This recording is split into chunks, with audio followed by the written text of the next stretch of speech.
Hello, it's noon on Friday, a day which will go down in history. On today's show, I speak to FARIDAH HAMEED, former journalist and communications coach, and also Chris SYER, MBE, former president of the Malaysian British Society. Today we remember Queen Elizabeth II. I'm Gerard Ratnam in Kuala Lumpur. You're watching The Brief on Bernama TV.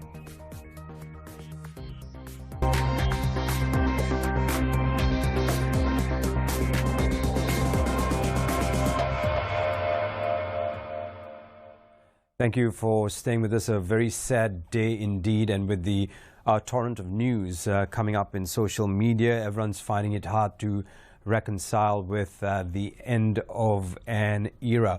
Well, we begin the news in brief with this. You've heard it right about Queen Elizabeth, Britain's longest reigning monarch and the nation's figurehead for 7 decades, has died aged 96, as announced by Buckingham Palace. Her family had rushed to be by her side at her Scottish home, Balmoral Castle, after doctors expressed concern about her health. She had been suffering from what Buckingham Palace has called episodic mobility problems since the end of last year, forcing her to withdraw from nearly all her public engagements. In the meantime, according to Foreign Minister Dato Sri Saifuddin Abdullah, Malaysia has extended sincere condolences to the British monarch's family, the people and the government of the United Kingdom on the passing of Queen Elizabeth II. Her Majesty was a towering figure and led a lifetime of dedication and service to the people of the UK and the Commonwealth. Now, back in 1960, Chris SYER was posted as a young soldier to Malaya and was among those who defended Malaya against communist insurgents during the emergency. I'm at this point joined by Chris SYER, MBE, former president of the Malaysian British Society. Chris, thank you very much for taking time off to be with us. I hope you're on the line with us, Chris. Yes, indeed, I am, and of course, like everybody else, shocked by the news that we heard early this morning. Still coming to get my head around the whole thing. Right. To be honest with you. Right. I guess also from what we've heard, according to weather reports from London, there's been inclement weather. It's been raining. It hasn't been raining for a couple of weeks. It's been raining. And I guess even the weather is finding it hard to reconcile with the end of an era. So tell us, what are your thoughts at this point about Queen Elizabeth II? Well, she was just one of a kind, Gerard, at the end of the day. She was the longest serving monarch we've had anywhere in the world. She was devoted to her people, and in fact, I think it's been described so many times now over the BBC. Done a fantastic program, as you're doing yourselves, but she was a true monarch in a constitutional democracy. She was guided and advised, but never interfered, and duty over self governed her life.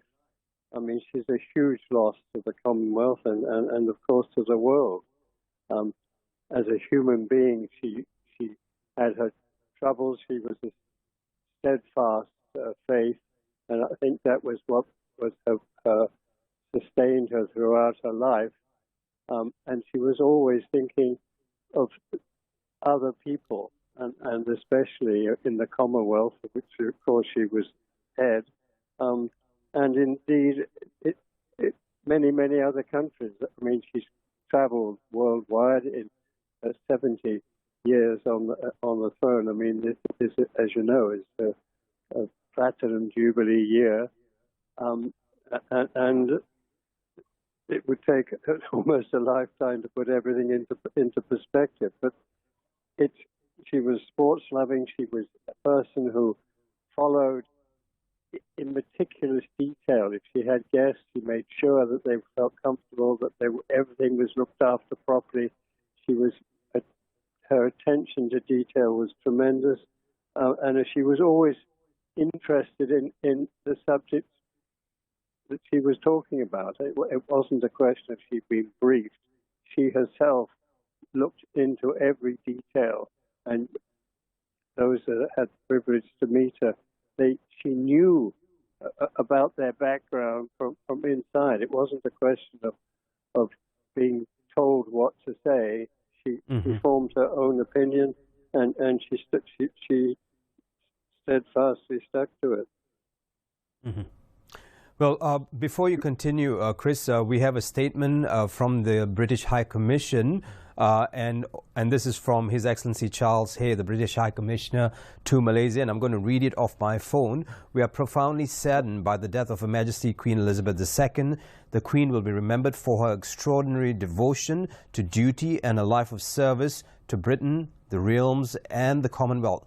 My colleagues and I are already receiving many condolence messages and tributes from our friends in Malaysia. We're very grateful for the outpouring of affection and respect for her in Malaysia. Now, the flags at the British High Commission will be at half-mast until the state funeral, which will be held in around 10 days' time.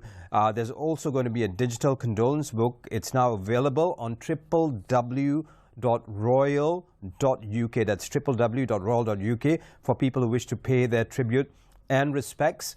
Also, moving along, there'll be a physical condolence book which will be open to members of the public next week. The date is between the 12th and the 15th of September 2022, between 8 a.m. and 4:30 p.m. The venue is Menara Binjai 2, Jalan Binjai, Kuala Lumpur. Coming back to you, Chris. Well, we already have a message from the British High Commission and Yes. His Excellency Charles Hayes.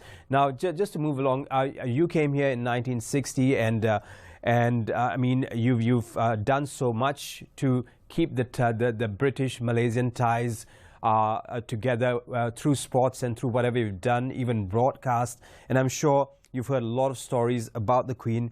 As a broadcaster, now I'm speaking to you from one broadcaster to another. We've got about a minute or two left.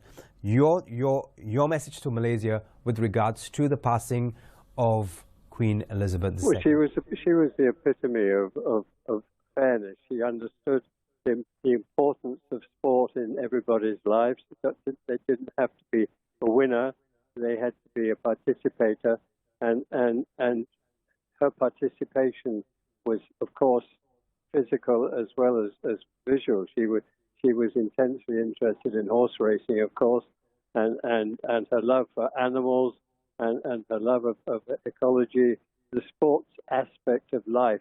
She realized teamwork breaks all barriers, and in the Commonwealth itself, you may remember she was here for the Commonwealth Games, and was a fine example to everybody on what is sport all about. And the Commonwealth Games, which Malaysia proudly hosted, of course, was a great day in our lives here, and she herself was a participant, and not as a participant, but her daughter, of course, Princess Anne was, and it just is an example of her down-to-earth nature.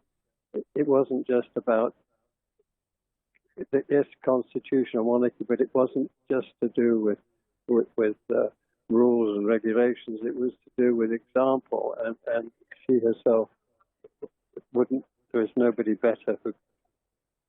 And this was a significant moment in the history of the world. Right. With that, thank you very much, Chris. That was Chris SYER joining us from Kuala Lumpur, the former president of the Malaysian British Society. We hope to chat with you again in the near future, Chris. Thank you very much. I'm off to a break. When I come back, I'll be speaking to FARIDAH, a former journalist and communication coach. In 1989, she met with Queen Elizabeth II. We'll hear about that when we come back right here on The Brief. Stay with us.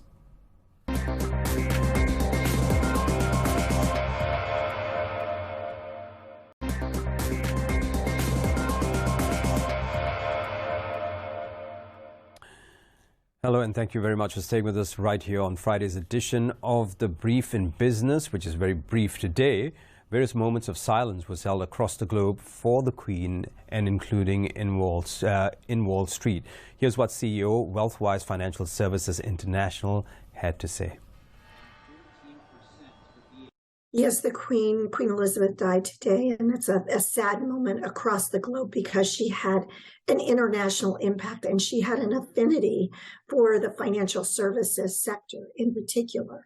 She, in fact, opened the London Stock Exchange building two times in her reign.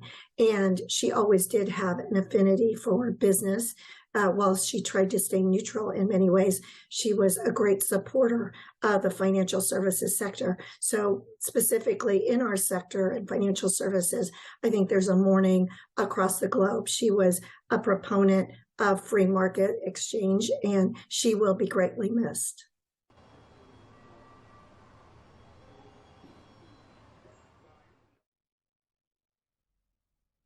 Indeed, a proponent of free market, Queen Elizabeth II. I'm now joined by FARIDAH, HAMEED, former journalist and communication coach.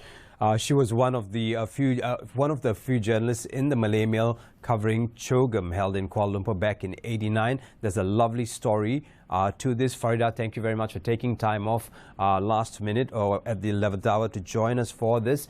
Indeed, an end of an era which we're all trying to figure out and understand. No, listening to God Save the Queen is going to change. That's going to change very, very soon to God Save the King. And that's going to be something, a new concept to wrap our heads around. Well, tell us your story, FARIDAH. I was a young journalist in the Malay Mail in 1989 when the first Commonwealth Heads of Government meeting was going to be held in Malaysia. A first time in Malaysia. And so I was a young journalist at that time covering current affairs and basically man-in-the-street type interviews. So when we learned that the Queen and the Duke of Edinburgh were going to be coming to open CHOGM, my news editor at that time, Frankie de Cruz, assigned me to cover the run-up to the Queen's visit.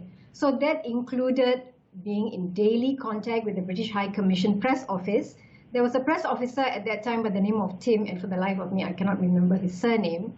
And I would be in daily contact with him to find out all the updates in terms of the preparation at Kakosa Srinagar, where the Queen and the Duke of Edinburgh would be staying, as well as the itinerary. And then one day, out of the blue, I get this invitation in the mail. And it's a gold embossed invitation inviting me to have tea with the Queen and the Duke of Edinburgh at Kakosa Srinagar. So I was in absolute shock because as I said, I've been covering current affairs and men in the street. Typical girl at that time. After the initial shock, I was like, what on earth am I going to wear? So we had been already given information about a week before the meeting with the Queen about the do's and don'ts. So for example, we couldn't take any photographs with her, we were to curtsy, and we had to refer to her as Mum. And so the day comes and I joined a group of about 20 other journalists. I was the only one from my news group, which was a New Straits Times group, who had got the invitation. So we line up to meet the Queen and the Duke, and of course they were completely punctual. And so we go through the line, and she meets all of us, and we shake her hand, and the ladies curtsy, and the men bow. And then we move on to have tea, where we're all kind of standing in our little groups. And I thought, okay, that's it. We're not going to have any chat with her. But she comes around to all the individual tables and has a word with everyone. So what happens is she comes to our table, and I'm standing there with about 3 or 4 other female journalists, and she's standing right next to me. And she goes, are there a lot of female journalists in Malaysia? And I look around to the group, and everyone's like frozen because we are in shock. And so I take it upon myself, and I look to her and I said, yes, Mom, there's quite a few of us at this time. And she turns and she smiles at me and she says, oh, that's good. And she moves on. And that remains such a memory. I'm still getting goosebumps thinking about it, because never in a million years did I ever think I would meet Queen Elizabeth II. And it was such a momentous and historic moment for me. And today, last night, when I heard the news that she was really sick, this was the one memory of her that I'll carry to the end of my days. Right. Upon your meeting her and going through that shock phase that you went through, so to speak, what did you learn? I'm sure you read a lot about her, and a lot that she's done in her life has also resonated within your life, and apparently, from what you've told me before, with the lives of women in Malaysia and the world.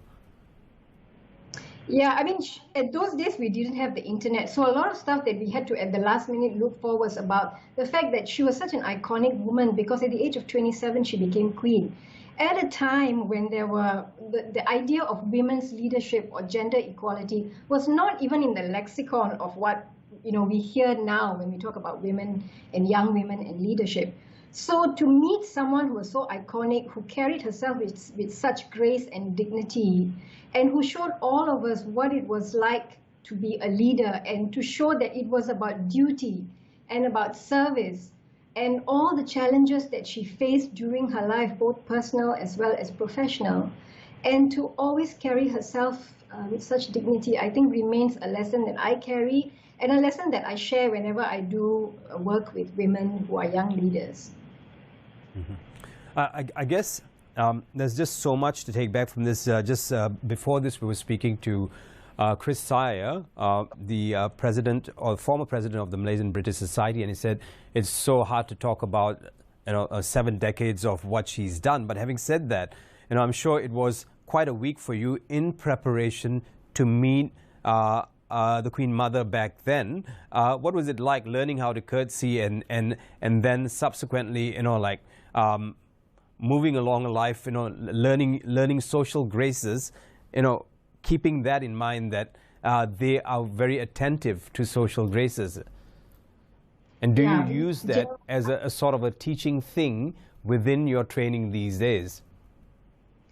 Gerard, I practiced in front of the mirror for days on how to curtsy to her. And also, how to pronounce the word mom, because you don't want to call her ma'am. You're not supposed to refer to her as Her Majesty. So I practiced for days.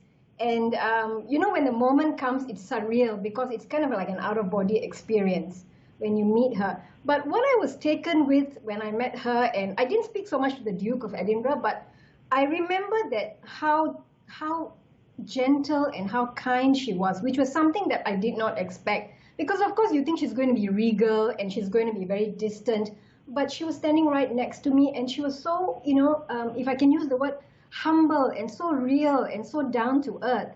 And so that is a lesson that I carry whenever I do my training or my coaching with women, is that, if you want to know, we talk today a lot about all these things that we need to know as female leaders. But, if you look back in history, I think she stands out as someone who was at the highest echelon of life. And yet, when she met little old me and all the other journalists who were there, she made it so easy for us to be comfortable and to talk to her. And that remains burnished in my memory. Before I let you go, we've got about a minute left. Your message to Malaysia with regards to the passing of Queen Elizabeth II, and also to our friends from the UK who are now residing in Malaysia. Yeah, I have friends and family in the UK, so my deepest condolences to the people of the United Kingdom, and also the Commonwealth. We are all part of the Commonwealth, and she is indelibly intertwined with most of our lives. Those of us who are a bit older, she's the only queen that we have ever known. And so it's going to be quite a transition to go to King Charles. I mean, even that is difficult for me to say, because I've only ever referred to him as Prince Charles. And I will be there to either online or in person to sign the condolence book. One memory that remains with me is when Princess Diana died, and how there was a lot of furor about how the royal family handled it. And I think that is an absolute lesson in leadership, that the Queen, actually listening to what the people said, came out and she gave a message that united the country. And I think that was a very special moment for me as well. Thank you very much, FARIDAH. HAMEED there. Very well said. Thank you very much for sharing your experience with us. Well, I'm off to a quick break. When I come back, I'll take you around the globe on what's happening the world over. Everyone's talking about the loss of an era. We'll come back with that shortly.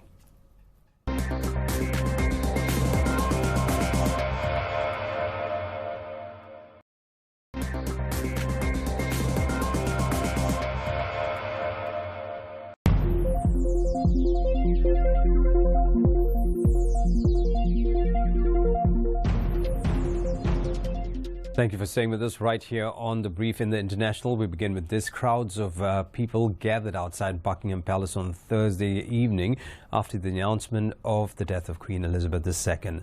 The British flag was flying at half-mast from the palace, which served as the Queen's central London home. Britain's longest reigning monarch, Queen Elizabeth, died at her home in Scotland, aged 96, after 7 decades on the throne. With the death of Queen Elizabeth, her son Charles, 73, has now become Britain's new king.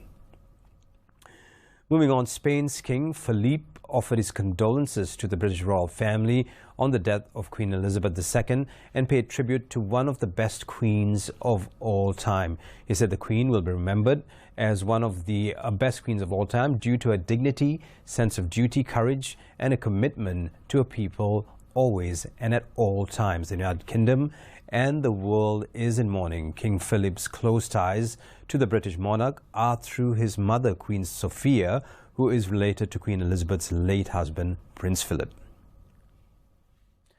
In the meantime, tributes have been pouring in as heads of governments and international organizations send messages of condolences following the death of Queen Elizabeth II. After she passed away, the new British Prime Minister, Liz Truss, delivered a speech at the Prime Minister's office saying that the death of the Queen is a huge shock to the nation and to the world. UN Secretary General Antonio Guterres said that he was saddened by the death of Queen Elizabeth II. He extended his condolences to the Queen's family, the government, people of Britain and the wider Commonwealth of Nations. US President and his wife issued a statement on Thursday saying that Queen Elizabeth II or the second defined an era. In France, the Eiffel Tower extinguished its lights at the stroke of midnight on Friday in tribute to Queen Elizabeth as Parisians recalled a British monarch who anchored her country through upheaval with poise and grace for longer than many have lived. Parisians expressed sadness and shock after the death of Britain's Queen Elizabeth. From France, we move on to Brazil. Rio de Janeiro's iconic Christ the Redeemer was lit up with the colors of the United Kingdom flag yesterday, paying tribute to the Queen, or Britain's Queen Elizabeth. The white, blue and red colors of the so-called Union flag will be reflected throughout the night on the monument. Meanwhile, Brazil's President Jair Bolsonaro declared 3 days of mourning in South America, or rather in South American country, and expressed his condolences from Brasilia. And a moment of silence was held at a European soccer match or European soccer matches involving British soccer teams to mark the death of the Queen. Manchester United and Real Sociedad paid tribute ahead of their Europa League match with Real Sociedad, while West Ham and Romanian side FCSB players did the same before their Europa Conference League game. In a statement, the UEFA president says UEFA and the European football are truly saddened by the passing of Her Majesty Queen Elizabeth II, one of the world's most respected figures.